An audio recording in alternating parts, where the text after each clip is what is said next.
បាទសួស្តីបងប្អូនដែលធ្វើការនៅក្នុងប្រទេសជប៉ុនទាំងអស់គ្នាផងដែរហើយជាពិសេសផ្ញើជូនបងប្អូនសកម្មកម្មពលករអញ្ចឹងបាទតាក់ទងនឹងច្បាប់ការងារបន្ថែមទៀតអញ្ចឹងហើយនឹងតាក់ទងនឹងការបដូរការងារអញ្ចឹងបាទចឹងតាក់ទងនឹងការបដូរការងារហ្នឹងទាំងបងប្អូនសកម្មកម្មហើយនឹងពលករគ្នាយើងបាទក៏ត្រូវតែយល់ដឹងឲ្យច្រើនពីខ្លួនឯងផងដែរចឹងសម្រាប់យើងចប់សញ្ញាបត្រឆ្នាំទី3ឬក៏ចប់ផ្នែកជំនាញមួយណាចឹងយើងអាចបដូរបានតែជំនាញមួយហ្នឹងទេបើយើងចង់បដូរទៅជំនាញផ្សេងលុះត្រាតែយើងប្រឡងយកជំនាញផ្សេងសិនចឹងបានយើងមានសញ្ញាបត្រខាងជំនាញផ្សេងទៀតមកបានយើងអាចទៅរកការងារខាងហ្នឹងបានចឹងយើងត្រូវយល់ដឹងទាំងអស់គ្នាផងដែរហើយពិសេសសម្រាប់គ្នាយើងដែលចប់ឆ្នាំទី3ឆ្នាំទី5ដែលចង់បដូរការងារហ្នឹងបាទចឹងតាក់ទងនឹងការផ្សព្វផ្សាយលើ SNS លើ Facebook លើ Twitter លើប្រព័ន្ធសង្គមលើអីច្រើនអញ្ចឹងបាទអញ្ចឹងភាគច្រើនអ្នកដែលឧស្សាហ៍បរោះថាបានប្រាក់ខែខ្ពស់ឬក៏ប្រាក់ខែថ្លៃអីហ្នឹងបាទអញ្ចឹងខ្ញុំអត់សូវទុកចិត្តទេហើយក៏គុំទុកចិត្តអីដែរគ្នាយើងអញ្ចឹងយើងត្រូវសួរនាំគេត្រូវមើលអីឲ្យច្បាស់អញ្ចឹងបាទអញ្ចឹងវាថ្លៃហួសហេតុពេកវាខុសពីស្តង់ដារការងារអញ្ចឹងចេញមកសិតតែសម្ដីផ្អែមគេចង់បោកយើងអញ្ចឹងបាទហើយតាក់ទងនឹងចំណុចមួយទៀតគឺដែលគេអាចថា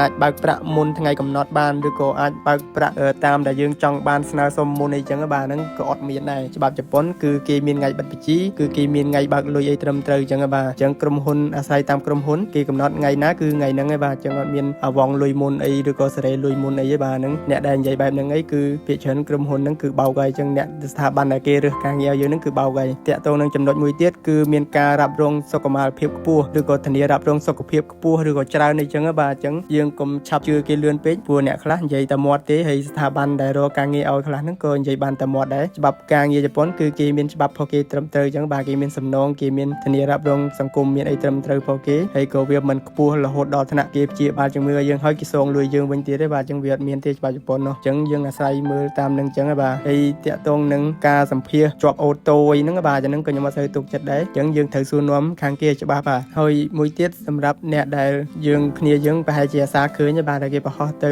ជ្រើសរើស